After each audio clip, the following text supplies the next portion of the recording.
नाज़रीन, आज की वीडियो आपके लिए बहुत ज़रूरी है। आज हम बताएंगे आपको कि पोस्टमार्टम क्या होता है और पोस्टमार्टम कैसे होता है। जानेंगे सारी डिटेल डॉक्टर शहजाद साहब से, उनसे बात करते हैं इस बारे में, वो क्या कहते हैं। अस्सलाम वालेकुम डॉक्टर साहब। वालेकुम सलाम। कैसे हैं आप? ठीक ठाक? मैं ठीक हूँ, आप सुनाएं। डॉक्टर साहब, पोस्टमार्टम क्या है? क्या पोस्टमार्टम जो होता है ना, इसमें हमने इसका मकसद ये होता है कि काज ऑफ डेथ, यानी कि जो भी पर्सन या कोई भी बंदा फोत हुआ है उसमें हमने उसकी काज ऑफ डेथ मालूम करनी होती है कि आया कि उसमें मरने की वजह क्या हुई है उसकी। ठीक है, इसमें कई काजेज़ आ जाती हैं जिसमें ब्लंट आ जाता है, शॉर्ट वेपन या फायर आर्म इस्तेमाल या पॉइजनिंग आ जाती है, कई काजेज़ होती हैं। फिर उसमें हमने फिर फाइंडिंग के लिए पोस्टमार्टम करना होता है इसके अंदर। ठीक है सर, पोस्टमार्टम जो जब करते हैं, स्टार्ट कैसे करते हैं?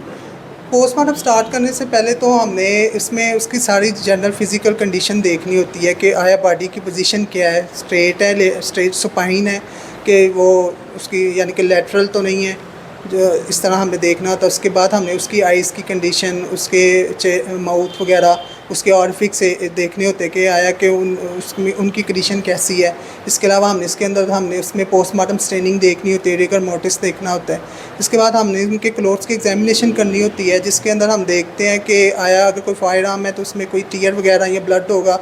अगर फायर आर्म नहीं है या अगर कोई और काज है, जैसे वॉमिटिंग सम टाइम होती है जिसमें कोई ड्रोनिंग या सुसाइड या कोई पॉइजनिंग केस होता है, इस तरह की चीज़ें होती हैं, फिर वो देखते हैं। उसके बाद फिर हमने नेक की एग्जामिन करना होता है, जिसके हमने देखना है आया कोई लाइगेचर मार्क तो जो आप हैंगिंग वगैरह या गला दबा के जो मारने की कोशिश करते, इस तरह की चीज़ें देखनी होती हैं। फिर उसके बाद हमने इसके कपड़े रिमूव करवा के उसकी एक्सटर्नल इंजरीज़ जो होती हैं, जिनमें कोई रगड़ें, कोई शार्प वेपन की वजह से कट हो सकता है या कोई लेसिडेटेड वाउंड, इस तरह की जो होती हैं, फिर वो हमने नोट करके लिखने होते हैं पोस्टमार्टम रजिस्टर के ऊपर। उसके बाद जब हम ये सारा कर लेते हैं, फिर हमने उसका डाइसेक्शन करना होता है। डाइसेक्शन करके उसके अंदर हमने 2-3 टाइप के मतलब तरीके होते हैं। कोई ये नेक के तरीके से होता है जिसमें हमने नेक के वाई शेप काट देना होता है, सम टाइम ये होता है कि स्ट्रेट कट भी करते हैं। इसके कट करने से फिर हमने इसके सारे अंदर का एग्जामिनेशन, पहले फर्स्ट ऑफ ऑल आप इधर से कट करते हैं जी। कट करने के बाद उसके बाद फिर हमने ओपन करते हैं जी उसकी सारी लेयर्स ओपन करते हैं, स्किन, मसल्स, फिर जो उसके आगे रिब्स हैं, फिर हमने उसकी थोरैक्स एरिया जो होता है, चेस्ट एरिया जिसे कहते हैं, वो ओपन करना होता है। इसी तरह एब्डोमेन एरिया फिर करते हैं। ठीक है, तो फिर हमने वो चेक करना होता है, फिर देखना होता है कि आया जो भी चीज़ उससे लगी है, जिससे इंजरी है, तो आया उसने कितना डीप डैमेज किया, जो वाइटल ऑर्गन्स जिसमें आपके लंग्स, हार्ट वगैरह या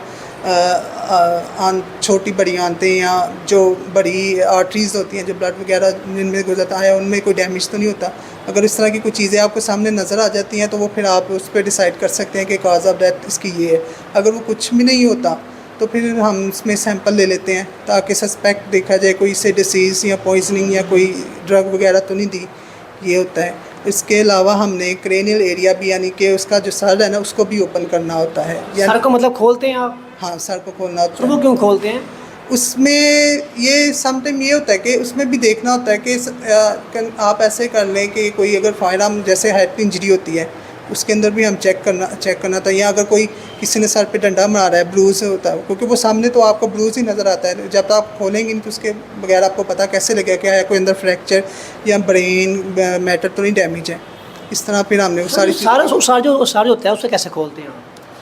उसमें हमने ना पहले एक कट देना होता है, एक यानी कि एयर टू एयर कट करते हैं। ठीक है, पहले स्किन वो यानी लेयर्स ओपन आपने करनी होती है। पहले स्किन है, फिर स्कैल्प होता है उसका, जो उसके बाद फिर नीचे वो स्कल आ जाता है। फिर उसको लगता है कि ऐसे आप कह लें कि जो होती है हथौड़ी से उससे खोलते हैं? नहीं, डिफरेंट औजार होते हैं, ये आप ऐसे नहीं कह सकते कि पोस्टमार्टम में क्या क्या इस्तेमाल करते हैं आप? हथौड़ी वगैरह इस्तेमाल करते हैं? थोड़ी जो होती है ना, समटाइम उस जगह पे करनी पड़ सकती है जहाँ वो ज़्यादा होती है ना। कई बोन्स ऐसी होती हैं कि बहुत ज़्यादा डेंस होती हैं, तो वो फिर आपको उसके फोर्स के लिए समटाइम यूज़ करनी पड़ती है। और इसमें सा होते हैं, ठीक है, कटर होते हैं, इस तरह काफ़ी चीज़ें होती हैं। सर बताइएगा कि उसमें से आप जब बॉडी ओपन करते हैं, चेक करते हैं, उसमें से क्या क्या निकालते हैं आप? नहीं, वो अच्छा, वो अगर सैंपल हमने लेने हो तो उसमें हमने ऑलमोस्ट सारे जो वाइटल ऑर्गन्स हैं ना, उनका एक एक पार्ट लेना होता है इसके अंदर। मतलब अगर हार्ट है, हार्ट भी निकालते हैं? हाँ। उसके बाद किडनी भी निकालते हैं? हाँ। किडनी के बाद जो स्टमक है वो भी निकालते हैं? हाँ जी। स्टमक भी निकालते हैं। स्टमक, किडनी, हार्ट और क्या निकालते हैं? लंग्स का भी पार्ट ले लेते हैं इसके अंदर। ठीक ठीक है। है। आंतड़ियाँ वगैरह जो छोटी बड़ी आंत है वो भी लेना होता है। ब्लड पे ही सैंपल साथ जाता है। ठीक है। उसमें हमने कहीं समटाइम देखना होता है कि कोई डिसीज, ड्रग या पॉइजनिंग का केस तो नहीं है कि जिसकी वजह से ये बंदे की मौत पा गया हो। अगर आपको कोई बरूनी चोट नज़र नहीं आ रही तो सर ये जो चीज़ें जो लेते हैं आप, इनका क्या करते हैं आप? इनका क्या करते हैं? नहीं, इनको फिर हम यहाँ से सील करके लेटर बना के फिर हमने PFS से भेजना होता है लाहौर में। तो वो फिर वहाँ से उनका वो एनालिसिस करते हैं। तो उसके बाद फिर वो हमें रिपोर्ट देते हैं। उसके बेस के ऊपर फिर हमने देखना होता है इसकी क्या काज ऑफ डेथ है। सर मुझे बताइएगा मुझे कि जब पोस्टमार्टम के बाद दोबारा से जब उसको आप क्या स्टिच करते हैं, वो कैसे करते हैं स्टिचिंग?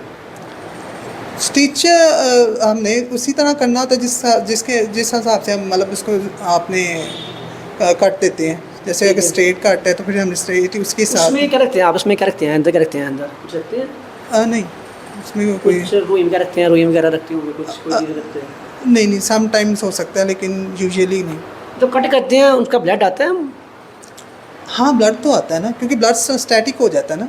अच्छा। ठीक है। अगर सम टाइम होता है कि पेशेंट को बहुत ज़्यादा ब्लीड हो गया, उसमें तो आपको पता ब्लीड हो गया, ब्लड नहीं आएगा। ब्लड नहीं आएगा। सम टाइम ये होता है कि ब्लीड अंदर ही होता है, अंदर ही हो रहा होता है, बाहर नहीं निकलता। वो जब आप उसको बॉडी को ओपन करते हैं वो ब्लड होता है। सर आप कब से पोस्टमार्टम कर रहे हैं? मुझे ऑलमोस्ट साल हो कह लें। 1 साल हो गया है। अच्छा मतलब जब से आप पोस्टमार्टम कर रहे हैं, कभी आपको खौफ नहीं आया कभी? शुरू में तो काफ़ी फील होता था, लेकिन आप थोड़ा सा आप आदी हो जाते हैं फिर। क्या होता था फील? मतलब बॉडी उठ के बैठ जाएगी? ऐसे ही समझ लें। कभी ऐसा हो, कभी अकेले लगे हो आप, कभी कोई आवाज़ आई हो, कभी नहीं, ऐसा नहीं फील। कभी कोई नहीं आवाज़ आई? नहीं, मेडिकल फील्ड आपको पता है ऐसा ही है। आपको इमरजेंसी में भी हो तो देखें जिनका मतलब अल्लाह ताला ने मौत का वक्त मुकर्रर किया, उसने तो फिर चले जाना होता है। तो थोड़ा बहुत तो फील होता है। इतना बड़ा आपका हौसला है, किस तरह आप कट करते हैं यार? वैसे बड़ी बात है। सही है, अब हमारा काम है, डॉक्टर है हमारा, ये हमारे शोबे का पार्ट है।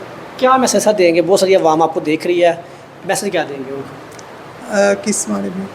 आवाम को मैसेज, अवेयरनेस मैसेज क्या देंगे? अवेयरनेस मैसेज दे दिए आवाम को, कोई भी मैसेज जो आप देना चाहें आवाम को, जैसे कि आपकी फील्ड है, कुछ भी मैसेज देना चाहें आपको, आप दे सकते हैं आवाम को। आप आवाम को देख रही हैं। बस यही है कि आपस में भाई के रहना चाहिए। जो भी कोई आपस में कोई लड़ाई या कोई गुस्सा या कोई जलसी वगैरह होती है तो इसको ना आप करें ना, वैसे ऐसे नहीं करना चाहिए। सर मतलब कह लें कि कोई बात नहीं, कट कर लूँगा मैं। सर पोस्टमार्टम में थोड़ी चाकू कुछ भी नहीं इस्तेमाल करते हैं? नहीं, वो नाइफ कटर तो होता है ना, जिससे कट लगाना होता है, वो तो यूज़ करते हैं इसके अंदर। ठीक है सर। नाज़रीन देखा आपने कि पोस्टमार्टम क्या होता है और पोस्टमार्टम क्यों किया जाता है और पोस्टमार्टम किस तरह करते हैं। आज आपने सब कुछ देखा। आज के साथ अपने मेज़बान महर अली को दें इजाज़त।